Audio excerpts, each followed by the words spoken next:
Important ruler जो था वो आता है 1266 से लेके 1287 तक। बच्चों 1240 में डेथ होती है किसकी, रजिया सुल्तान की। और भाई 40 से लेके 66 तक 26 साल तक वैसे ही स्ट्रगल चलता रहता है।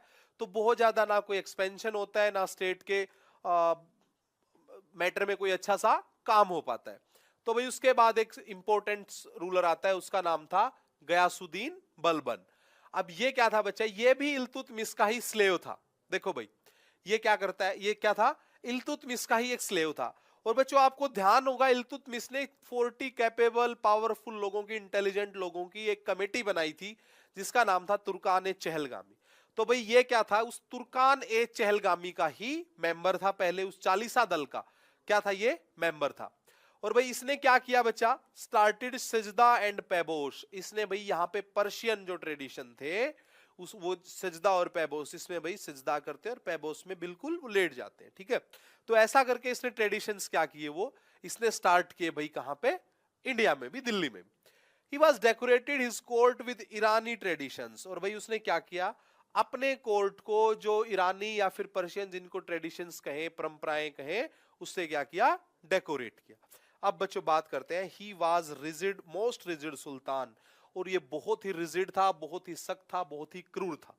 अब होता क्या है बच्चों, एक तो काम देखो, ये जिस तुर्कान ए चहलगामी का मेंबर था ये सबसे पहले उसी को एबोलिश करता है, क्योंकि इसको पता था कि ये जो 40 लोग हैं ये कैपेबल है, ये इंटेलिजेंट है, पावरफुल है, ये क्या करेंगे भाई, ये छेड़खानी करेंगे। तो सबसे पहले ये क्या करता है, ये उसी तुर्कान ए चहलगामी को क्या कर देता है भाई, बहुत ही कट्टर तरीके से उसको खत्म कर देता है। नेक्स्ट देखते हैं बच्चों, भाई टाइटल्स की बात की जाए तो इसने एक टाइटल अडॉप्ट किया और वो टाइटल था जिले इलाही। ठीक है, आपने बहुत बार सुना भी होगा, ये टाइटल अभी भी सुनने को मिलता है। तो इसने जो पहली बार जिले इलाही का टाइटल जिसने अडॉप्ट किया वो कौन था बच्चों, गयासुद्दीन बलबन। अब इसने भाई एक पॉलिसी अपनाई, वो पॉलिसी थी ब्लड एंड स्वॉर्ड, तलवार और रक्त की, लोह और रक्त की नीति कहा जाता है।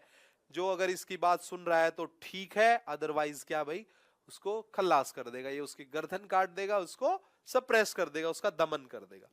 अब बच्चों इसने क्या किया, उस तुर्कान ए चहलगामी को एबोलिश करके इसने 2 डिपार्टमेंट बनाए।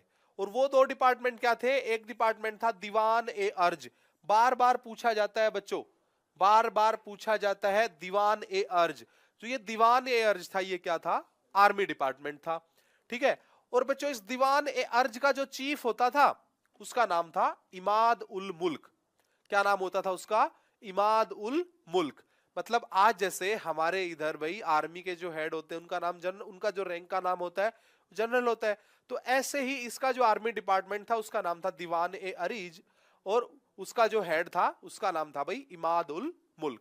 ऐसे ही इसने बचा एक स्पाई डिपार्टमेंट बनाया, ठीक है, गुप्तचर विभाग बनाया जिसका नाम था दीवान ए मुमालिक।